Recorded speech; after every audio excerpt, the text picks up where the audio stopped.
अगर मैं तुम्हें कहूं कि सिर्फ एक सेंटेंस लिखकर तुम पूरा ऑनलाइन बिजनेस बना सकते हो, यकीन करोगे? आज मैं एआई के साथ एक एक्सपेरिमेंट करने वाला हूं और देखते हैं ये वाकई पैसे कमा सकता है या नहीं।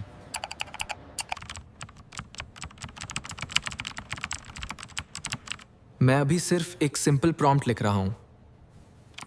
अब देखते हैं एआई क्या जनरेट करता है।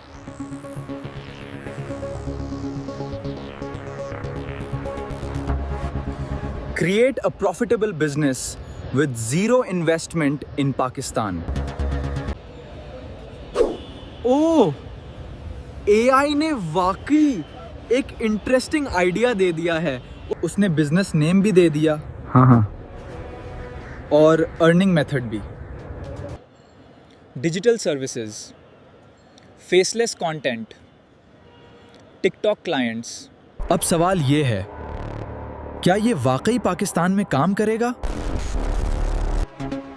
एआई कह रहा है तुम जीरो इन्वेस्टमेंट से स्टार्ट कर सकते हो। लेकिन असल गेम यहां शुरू होती है, क्योंकि आइडिया लेना इजी है, लेकिन उसे इंप्लीमेंट करना रियल चैलेंज है।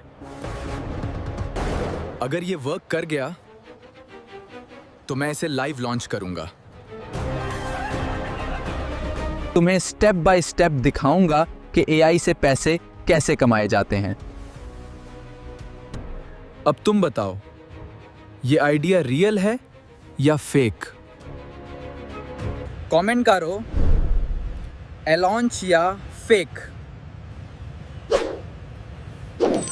क्योंकि अगली वीडियो में मैं दिखाऊंगा एआई से रियल अर्निंग सिस्टम। अगर तुम्हें ये एआई वाली वीडियो पसंद आई है तो अभी चैनल को सब्सक्राइब कर लो, क्योंकि अगली वीडियो में हम एआई से एक और क्रेजी एक्सपेरिमेंट करने वाले हैं। और यार शेयर करना मत भूलना, हो सकता है किसी दोस्त की अर्निंग शुरू हो जाए।